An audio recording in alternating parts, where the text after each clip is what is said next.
আজকে হচ্ছে আমাদের মকবুল ভাই দেখেন চাউল উঠাইতেছে। কেন উঠাইতেছে বা কী কারণে উঠাইতেছে জানতে হলে পুরো ভিডিও দেখতে হবে। আসসালামু আলাইকুম, কেমন আছেন আপনারা? আমি তো আছি আলহামদুলিল্লাহ অনেক ভালো। তো আজকে হচ্ছে সব ভাবিদের হচ্ছে মনে হইল যে সবাই মিলে একটু আনন্দ করি, আমরা একটু খিচুড়ির আয়োজন করি। তো ভাবি যখন ফোন দিল বা সুখী যখন ফোন দিল যে ভাবি আসেন আমরা এইভাবে করি, তো বললাম যে হ্যাঁ ঠিক আছে করো। তো এই তো দেখেন আমার মকবুল ভাই কত কিছুর আয়োজন করছে।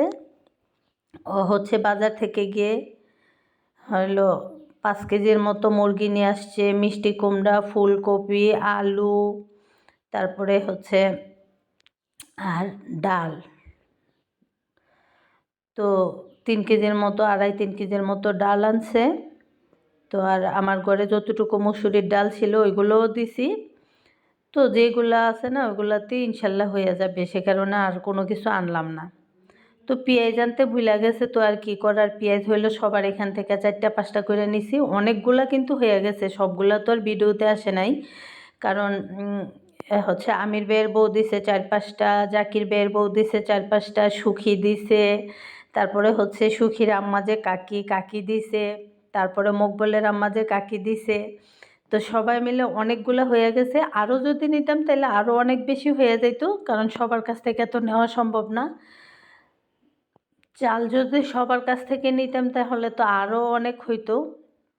তো ভাবলাম যে আমরা তো মাত্র কয়েকজন, আর সত্য ছোট বাচ্চা, বড় মানুষ তো আর না, সবাই এতগুলা করে কেই বা খাবে। তো যাই হোক, এই তো দেখেন আমাদের মকবল ভাই তো মাশাল্লাহ অনেক পরিশ্রম করতে পারে।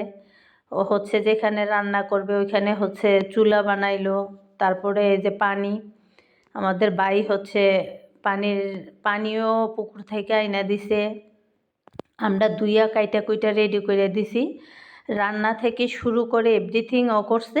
এখানে হচ্ছে আমাদের যে সুখী বা আমির ভাইয়ের বউ, তারপরে হচ্ছে যে শালম ভাইয়ের আম্মা যে কাকি, ওনারা তো অনেক কষ্ট করছে। আর এই যে এদিকে দেখেন আমি মাংসগুলা হচ্ছে চুলা থেকে কষাইয়ে নিলাম, যে ভালো করে হচ্ছে কষাইয়ে রান্না করে খিচুড়ির মধ্যে ডাইলে দিব। তো আমি এদিকে হচ্ছে মাংসটা রান্না করতেছি, কষাইবো আর কি। তো মাংস আমি রান্না করতেছি, ওইদিকে হচ্ছে কাকি, মকবল তারা হচ্ছে এগুলা করতেছে। ভাবিরও সবাই মোটামুটি করতেছে, আমির ভাইয়ের বউ, জাকির ভাইয়ের বউ, সুখী, সবাই তো করছি। তো সবাই মিলেমিশে করতেছি, কারণ অনেকগুলা তো চাল টাল ধুইতে হয়, সবজি তরকারি এগুলা কাটা ধোয়া বাছা এগুলো তো অনেক টাইম লাগে। তো সবাই মিলেই কম বেশি করছি। এর মধ্যে হচ্ছে এই জাকির ভাইয়ের ছেলে, ছোট ছেলে যে ওই বাবুটা অসুস্থ, তারপরেও ভাবি আলহামদুলিল্লাহ অনেক হেল্প করছে আমাদের। তো এই যে দেখেন সবাই মিলে বড় একটা হাঁড়িতে হচ্ছে সব কিছু মিলে হচ্ছে বসাই দিলাম। তো এই যে দেখেন আমাদের মকবল ভাই হচ্ছে এই যে মাংসগুলা হচ্ছে দিয়ে দিতেছে। তো রান্না টান্না করে এদিকে আজকে তো আবার শুক্রবার, জুম্মার আজান দিয়ে দিছে। আমাদের মকবল ভাই হচ্ছে ভাতিজাদেরকে নিয়ে গোসল টোসল করে ও নামাজে চলে গেছে। আর এদিকে হচ্ছে আমরা একে একে হচ্ছে প্রথমে আমির ভাইয়ের বউ গোসল করে নামাজ পড়ে আসছে, তারপরে হচ্ছে আমরা এভাবে একে একে এক একজনের নামাজ পড়ছি।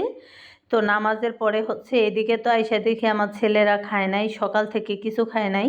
কারণ আমি বলছি যে ভাত গরম দিয়ে গেছি, আর বলছি যে তোমরা হচ্ছে ডিম ভাইজা খাইয়ে ফেলো।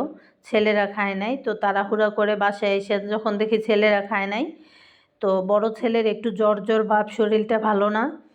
তো আমি হচ্ছে হাঁড়ি দিয়ে যাই অনেকগুলা নিয়ে আসছি। এই যে দেখেন অনেকগুলা হচ্ছে খিচুড়ি নিয়ে আসছি। তো এখন হচ্ছে সবাই খাবো। আর ওইখানে ভাবিদের বলছি যে ভাবি আপনারা সবাই খাইয়ে ফেলেন, ভালো থাকবেন সবাই, আল্লাহ।